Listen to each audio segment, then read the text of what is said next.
अनूप अपनी बूढ़ी माँ के साथ माधव नगर गाँव में रहा करता था। अनूप की पढ़ाई पूरी हो गई थी और वो नौकरी की तलाश में था।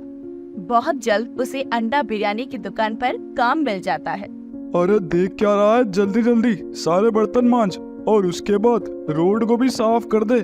यह लोग अंडा बिरयानी खाकर जहाँ मर्जी पत्तल फेंक कर चले जाते हैं। सेठ जी, बस अभी मैं ये बर्तन मांज कर सड़क साफ कर देता हूँ। बेचारा अनूप बहुत लगन से काम किया करता था, लेकिन पढ़ाई पूरी करने के बाद भी वो 10,000 से ज्यादा नहीं कमा पाता था। अनूप थका हारा घर जाता है तो उसकी माँ ने कहा, आ गया अनूप बेटा, चल हाथ मुंह धो ले, मैं तेरे लिए खाना लगा देती हूँ।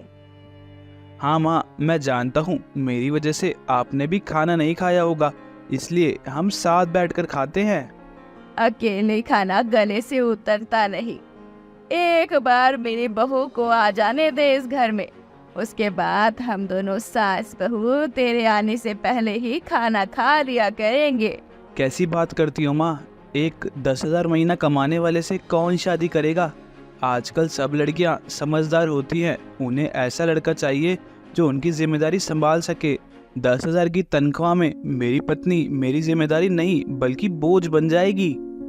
जैसे ही अनूप की माँ ये बात सुनती है तो उसे बहुत बुरा लगता है। ऐसा मत बोल बेटा, हर गरीब के दिन बदलते हैं, तेरे भी बदलेंगे। क्या पता बहू इस घर में किस्मत लेकर आ जाए। इसके बाद में अनूप हाथ मुंह धोकर खाना खाता है और दोनों माँ बेटी खाना खा लेते हैं। ऐसे ही दिन गुजरते हैं। अनूप की शादी मीरा नाम की लड़की से हो जाती है। मीना, मैं काम पर जा रहा हूँ, माँ का अच्छे से ख्याल रखना। ठीक है जी। भाभी चिकन देकर गई थी तो मैंने बनाया है, आप ये साथ ले जाइए, इसे खा लेना। वही तो मैं कहूँ कि हमारे घर में चिकन के पैसे कहाँ से आए। अनूप अब काम पर निकल जाता है और बहुत सारा काम करता है। कुछ दिनों में मीना का जन्मदिन था। वो कुछ एडवांस पैसे लेने की सोचता है और सेठ से बात करता है, लेकिन सेठ ने उसे बोला, एडवांस पैसे? मैं तो तुझे वैसे भी काम से निकालने की सोच रहा था। यहाँ अंडा बिरयानी इतनी ज्यादा बिकती नहीं है, इस गांव में इतनी भीड़ नहीं है कि यहाँ इस दुकान पर 2 लोगों की जरूरत हो। देख भाई, एडवांस नहीं, तू पूरी तनख्वाह रख, पर आज के बाद यहाँ मत आना। कैसी बात कर रहे हैं सेठ जी आप? अगर आपको मुझे एडवांस नहीं देना है तो मत दीजिए, पर मुझे काम से मत निकालिए, और निकालने से कुछ दिन पहले तो बता दो। अब इतनी जल्दी मैं नया काम कहाँ से ढूंढूंगा? मेरी नई नई शादी हुई है, मेरी पत्नी को बहुत आशाएं हैं मुझसे। तेरी पत्नी का ठेका नहीं लिया मैंने। तेरी बूढ़ी माँ और जवान पत्नी की जिम्मेदारी तेरी है, इसलिए निकल यहाँ से। अब अनूप बहुत परेशान हो जाता है। वो बिना नौकरी के अपने घर का खर्चा कैसे चलाएगा? जब वो घर आकर ये बात सबको बताता है तो सब लोग भी बहुत चिंतित हो जाते हैं।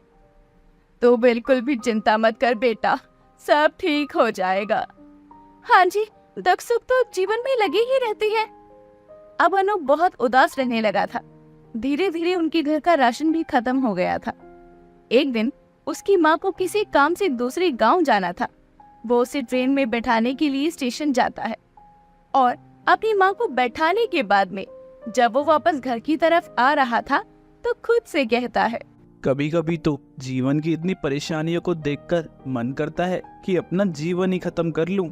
लेकिन अगर मुझे कुछ हो गया तो मेरी माँ का क्या होगा, और मीना, उसका क्या होगा? अनूप ये बोल ही रहा होता है कि तभी उसे रेलवे स्टेशन पर बहुत सारे ठेले नजर आते हैं और तरह तरह का सामान वो ठेले बेच रहे थे।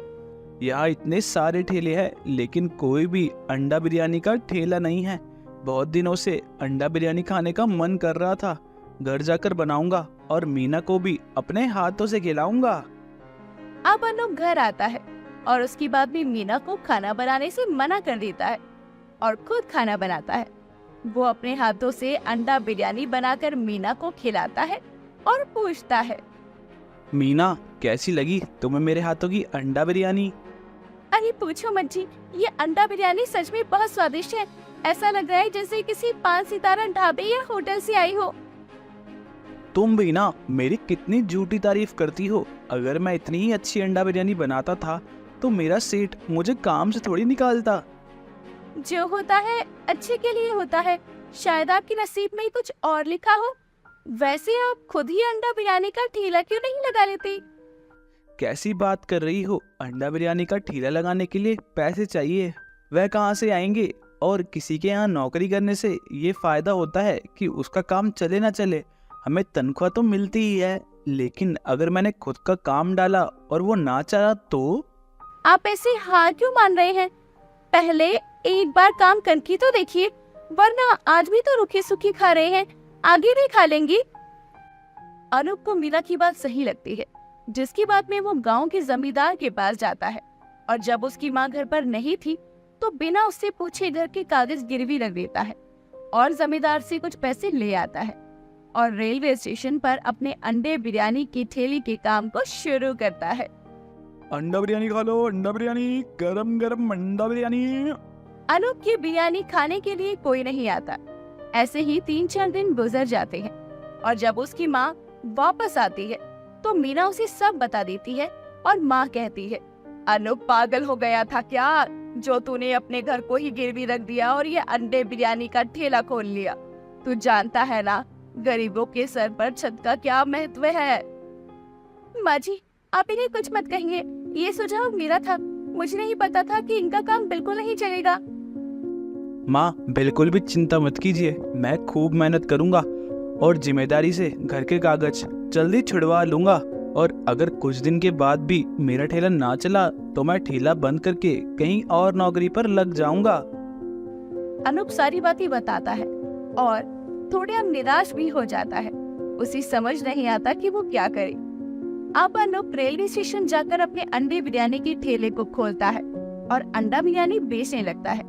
तभी उसके दिमाग में एक सुझाव आता है। मेरी अंडा बिरयानी तो तभी बिकेगी जब लोगों को उसका स्वाद पता चलेगा, क्यों ना मैं कोई स्कीम निकालूं। इसके बाद में अनूप कुछ और देर सोचता है और जोर जोर से चिल्लाने लगता है, अंडा बिरयानी ले लो, अंडा बिरयानी मात्र 30 रुपए प्लेट। आज के लिए प्लेट के दाम घटाकर 50 से 30 कर दिए हैं, खाओ गर्मा गर्म अंडा बिरयानी। अनूप ये बोलता है। उसके बाद उसके पास ग्राहकों की भीड़ लगने लगती है और उसकी अंडा बिरयानी की वो खूब तारीफ करते हुए कहते हैं, अरे भाई, कहाँ छुपे थे आज तक? तुम्हारी अंडा बिरयानी का स्वाद तो बहुत अच्छा है। हाँ सच में भाई, तुम्हारी अंडा बिरयानी का स्वाद तो बड़ा ही मस्त है। अगर ऐसी अंडा बिरयानी मिले तो मैं तो रोज स्टेशन पर आऊंगा। धीरे धीरे उसका काम चल निकलता है और वो अच्छे खासी पैसे जमा कर लेता है और कुछ ही महीनों में वो अपने घर के कागजात भी जमींदार से छुड़वा लेता है और अब उसके जीवन में कोई परेशानी नहीं रही थी। एक दिन वो अपना अंडा बिरयानी का ठेला लेकर रेलवे स्टेशन की तरफ जा रहा था। तभी उसे उसका सेठ मिलता है, जिसने उसे काम से निकाल दिया था। अनूप, ये क्या, तुमने अंडा बिरयानी का ठेला लगा लिया? ये चलता तो है ना? खूब मेहनत करता हूँ साहब, इतना तो चल जाता है कि अपनी माँ और बीवी को 2 वक्त की रोटी खिला सकूं। तुम सच में बहुत मेहनती थे।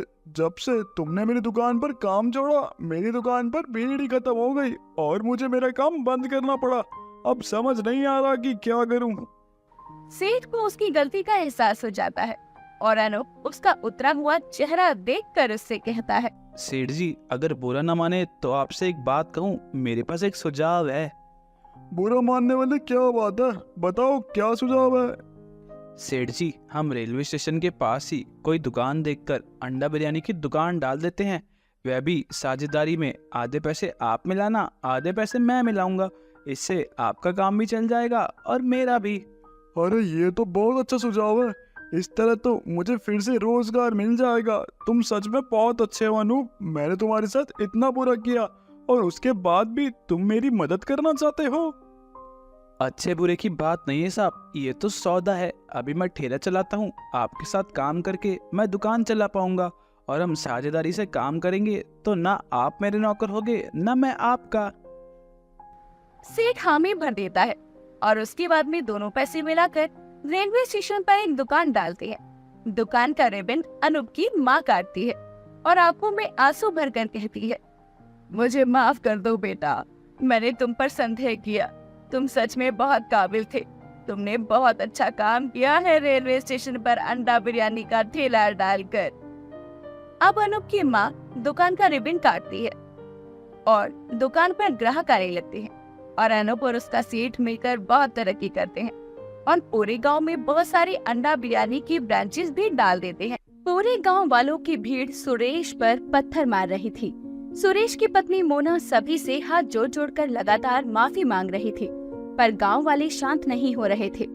भीड़ से थोड़े ही दूर खड़ी हुई मोना की बहन पूजा ये सारा नजारा देखकर बेहद खुश हो रही थी और हंसते हुए अपने मन में बोलती है, आ गया ना उस पहाड़ के नीचे, मैंने बोला था ना मेरी बात मान लो, लेकिन नहीं, मेरे जीजा जी को तो अपनी ही चला दी थी। अब करवा लेना लोगों के सामने अपनी बेइज्जती। पूजा से पंगा लेने का यही नतीजा होता है। मैं जो चाहती हूँ उसे हासिल तो मैं करके ही रहूंगी।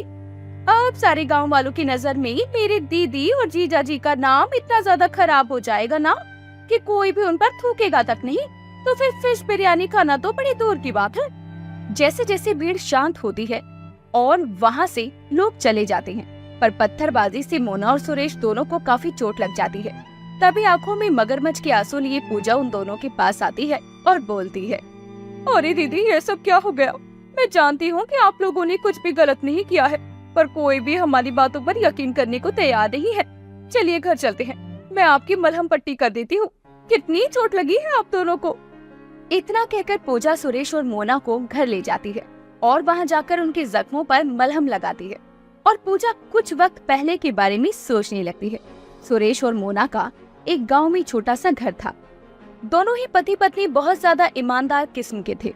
उनके स्वभाव की वजह से सभी गांव वालों से पूजा और सुरेश की अच्छी बोलचाल थी। दोनों पति पत्नी को खाना बनाने का बहुत शौक था। सुरेश गांव की ही नदी से मछलियां पकड़ता था और फिश बिरयानी का ठेला लगाया करता। मोना भी अपने पति का फिश बिरयानी का ठेला लगाने में खूब हाथ बटाया करती। ऐसे ही एक दिन सुरेश की ठेली पर बैठा हुआ गांव का सरपंच धनीचंद बिरयानी खाते हुए बोलता है, मानना पड़ेगा मोना और सुरेश, जितना स्वाद तुम दोनों के हाथों में है ना, इतना तो किसी के हाथों में भी नहीं है। मैं तो अपनी बीवी से भी कहता हूँ कि तुम जाकर सुरेश और मोना से फिश बिरयानी बनाना सीख लो। सच में एक बार खा लो तो मन करता है कि बस खाते जाओ और खाते ही जाओ, पर पेट का भी तो ख्याल रखना पड़ता है ना। धन्यवाद जमींदार साहब, यह तो आप सभी गांव वालों का प्यार है जो हमारी फिश बिरयानी का काम ऐसे ही चला जा रहा है। अरे तुम लोगों की मेहनत भी है, सिर्फ हम गांव वालों का प्यार ही नहीं है, तुम्हारे हाथ का स्वाद भी है और दाम भी तुम्हारा अच्छा ही है। तो फिर क्यों ना खाएं फिश बिरयानी तुम्हारी। चलो एक प्लेट फिश बिरयानी पैक भी कर दो मेरी धर्म पत्नी के लिए। धनीचंद की बात सुनकर सुरेश एक प्लेट फिश बिरयानी पैक करके जमींदार को दे देता है। बिरयानी लेकर वो वहाँ से चला जाता है। दिन गुजरते चले जाते हैं। सब कुछ बहुत अच्छा चल रहा था। हर दिन के साथ साथ सुरेश और मोना की फिश बिरयानी और ज्यादा फेमस होती जा रही थी। उनके गांव से सटे हुए और भी गांव उनकी फिश बिरयानी का चर्चा सुनने लगे थे। ये सब कुछ देखते हुए एक दिन मोना अपने पति से बोलती है, सुनिए जी, अब हमारी कमाई अच्छी होने लगी है। हम धीरे धीरे करके अपने घर की मरम्मत कर लेंगे, फिर ठेले से दुकान भी खरीद लेंगे ताकि लोगों को और भी ज्यादा सुख सुविधा दे सके। हाँ मोना, तुम सही कह रही हो। बस अब मैं धीरे धीरे यही सब कुछ करूँगा। सुरेश इतना बोल ही रहा था कि तभी उसके फोन पर पूजा का कॉल आता है। सुरेश फोन उठाता है, तभी सामने से पूजा बोलती है, नमस्ते जीजा जी। नमस्ते पूजा, कैसी हो? मैं बिल्कुल ठीक हूँ जीजा जी। मैं कुछ दिनों के लिए आपकी और दीदी के पास रहने के लिए आ रही हूँ। कल शाम तक मैं आपके घर पर आ जाऊंगी। मेरे आने की तैयारी कर लीजिए। बिल्कुल बिल्कुल, आओ आओ, तुम्हारा इंतजार है। इतना कहकर सुरेश फोन रख देता है और पूजा के आने की बात मोना को बताता है।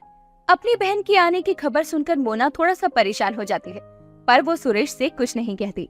अगले दिन शाम को मोना की बहन पूजा घर आती है और आते ही अपनी बहन के गले लगकर बोलती है, कितने दिनों बाद मिल रही हूँ दीदी आपसे, कितना सुकून मिल रहा है आज आपसे मिलकर। सच में आपको तो मेरी याद ही नहीं आती, कभी खुद से बुलाती भी नहीं हो कि आज मिलने आ जा। ऐसी कोई भी बात नहीं है पूजा, तुम बैठो, मैं तुम्हारे लिए चाय नाश्ते का प्रबंध करती हूँ। ऐसे ही सभी लोग बैठकर बातों के साथ साथ चाय नाश्ता करते हैं। कुछ दिन गुजरते हैं। क्योंकि पूजा एक लालची और कपटी स्वभाव की औरत थी, इस वजह से अपने जीजा और दीदी की फिश बिरयानी के ठेले से होती हुई कमाई देखकर उसके मन में लालच जागने लगता है। और एक शाम जब पूजा मोना और सुरेश को अपनी दिन भर की कमाई गिनते हुए देखती है तो वो मन में सोचती है, मेरे जीजा जी तो बहुत पैसे कमाते हैं, क्यों ना मैं अपने जीजा जी को अपने चंगुल में फंसा लूं। फिर उसके बाद मेरे जीजा जी अपनी सारी कमाई मेरे हाथ में दे देंगे और अपनी बहन को मैं अपनी जिंदगी से लात मारकर निकाल दूंगी। पर मेरे जीजा जी को फंसाना इतना भी आसान नहीं है, पर कोशिश तो की जा सकती है ना। आखिर किसको पैसा प्यारा नहीं होता। पैसे को पाने के लिए पूजा कुछ भी करेगी। अपनी घटिया इरादों और नापाक सोच के साथ पूजा अगले दिन से सुरेश पर डोरे डालना शुरू कर देती है। वो जानबूझकर सुरेश के आगे बन सवर कर घुमा करती और ठेले पर उसकी मदद के इरादे से अनचाही तरीके से उसे छूने की कोशिश करती। ऐसे ही एक दिन मोना की तबीयत खराब होती है और सुरेश पूजा के साथ ठेले पर जाता है, जहाँ पूजा सुरेश का हाथ पकड़कर उसे बोलती है, जीजा जी मैं आपको बहुत पसंद करती हूँ और अब से नहीं, जब से दीदी से आपकी शादी हुई है ना तब से पसंद करती हूँ। वो तो मैं दीदी से छोटी थी, इसलिए घर वालों ने मेरी शादी आपसे नहीं करवाई। अगर मेरा बस चलता ना तो मैं दीदी की जगह खुद मंडप पर बैठ जाती, पर अभी भी देर नहीं हुई है। आप मुझे अपना लीजिए ना, मैं आपको वो सारा सुख दूंगी जो मेरी दीदी आपको देती है। बस एक बार मेरे प्यार को और मुझे अपना कर तो देखिए। पूजा की बात सुनकर सुरेश को बहुत तेज गुस्सा आता है और वो पूजा को खुद से पीछे धक्का देता है और बोलता है, पागल हुई हो क्या पूजा, ये क्या बकवास कर रही हो? मैंने तुम्हें हमेशा अपनी छोटी बहन की नजर से देखा है। तुम्हारे इरादे को तो मैं पहले ही समझ गया था, लेकिन आज तुमने अपने मुंह से भी सच बोल दिया। दोबारा अगर अपनी घटिया जुबान पर यह बात तुम लेकर आई ना तो मैं सारी सच्चाई तुम्हारी दीदी को बता दूंगा। सुरेश की बात सुनकर पूजा चुप हो जाती है और शाम को पूजा अपने आप से बोलती है, मेरे जीजा जी तो मेरे बस में आएंगे ही नहीं। ये वाला प्लान तो फेल हो गया, लेकिन मैं पैसा अपने हाथों से जाने भी नहीं दूंगी। जमा जमाया काम, जमे जमाए लोग। ये पैसा तो मुझे अपने हाथों में लेना ही है, फिर चाहे मुझे अपनी दीदी और जीजा जी दोनों को ही रास्ते से हटाकर खुद ही अपना नाम क्यों न लगाना पड़े। पर मैं अभी पीछे नहीं हटूंगी। अब मुझे कुछ ऐसा करना होगा जिससे गांव वाले इन दोनों को इस गांव से बेदखल कर दें। इतना कहकर पूजा अपनी दीदी और जीजा का फिश बिरयानी का काम ठप करवाने के लिए अपने किसी जानकार की मदद से एक खास किस्म का जहर मंगवाती है और हर दिन बिरयानी में मिलाने लगती है। धीरे धीरे उस जहर से गांव के लोग बीमार होना शुरू हो जाते हैं। जमींदार और उसकी पत्नी भी इस बीमारी की चपेट में आ जाते हैं। जमींदार एक बड़े अच्छे अस्पताल में जाकर इलाज करवाता है तो उसे बीमारी की जहर के बारे में पता चलता है, जिसके बाद सारे गांव वालों में ये बात आग की तरह फैल जाती है कि सुरेश और मोना दोनों सभी को जहरीले फिश बिरयानी परोस रहे हैं। जिसके बाद सभी लोग गुस्से में एकत्रित होकर सुरेश और मोना के ठेले पर पहुंचते हैं और उन्हें खूब खरी खोटी सुनाकर पत्थरबाजी करना शुरू कर देते हैं। मैं बहुत अच्छे से जानती हूँ कि ये जो कुछ भी हुआ है ये जरूर किसी का षड्यंत्र है, और किसका है मैं ये भी जानती हूँ। बस मुझे अभी सारी गुत्थी को सुलझाना है ताकि मैं सभी गांव वालों के सामने आपको और अपने आप को बेगुनाह साबित कर सकूं। मोना, मैं भी तुम्हें कुछ बताना चाहता हूँ। इतना कहकर सुरेश पूजा की हरकतों के बारे में मोना को सब कुछ सच सच बताता है। इसके बाद चीज और भी ज्यादा साफ होने लगती है। मोना अपनी बहन पूजा पर नजर रखने लगती है। सभी की नजरों में नाम बदनाम करने के बाद पूजा सुरेश और मोना की जगह पर फिश बिरयानी का ठेला लगाना शुरू कर देती है। एक दिन जब पूजा ठेले पर काम करती है तभी घर पर मोना उसके सामान की तलाशी करती है, जिसमें उसे वही जहर मिल जाता है जो वो फिश बिरयानी में मिलाया करती थी। उसे लेकर मोना जमींदार के यहाँ पहुँचती है और बोलती है, जमींदार जी, यही है वो जहरीला पदार्थ जिसकी वजह से पूरा गांव बीमार हुआ। पर ये मैंने किसी के भी फिश बिरयानी में नहीं मिलाया है, ना ही मेरे पति ने। इसे मिलाने वाली मेरी बहन है, वो जहरीले पदार्थ को लेकर आई है। आप चाहें तो इसकी जांच करवा लीजिए। मैं और मेरे पति बिल्कुल बेकसूर है, हमने ऐसा कुछ भी नहीं किया है। अगर तुम बेकसूर हो और तुम्हारी बहन ने यह सब कुछ किया है तो वह ये जहरीला पदार्थ लाई कहाँ से? हमें इस बात का पता लगाना होगा, तभी हम इस बात का पूरा खुलासा कर पाएंगे। मैं जानती हूँ कि वो ये जहर किस लिए लेकर आई है और किससे लेकर आई होगी। चलिए मेरे साथ।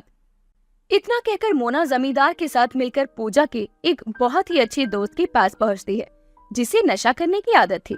जमींदार पुलिस धमकी देकर पूजा के दोस्त से सारा सच निकलवा लेते हैं। इसके बाद सबूत लेकर मोना और जमींदार गांव पहुंचते हैं। जमींदार जी सभी गांव वालों के साथ एक पंचायत बैठाते हैं, जहां पर सारी बातों का खुलासा किया जाता है और पूजा हाथ जोड़ते हुए सभी से बोलती है, मुझे माफ कर दीजिए, मुझसे बहुत बड़ी गलती हो गई। मुझे ऐसा नहीं करना चाहिए था। तुम्हारी गलती की कोई माफी नहीं है। धिक्कार है तुम्हारी जैसी बहन पर।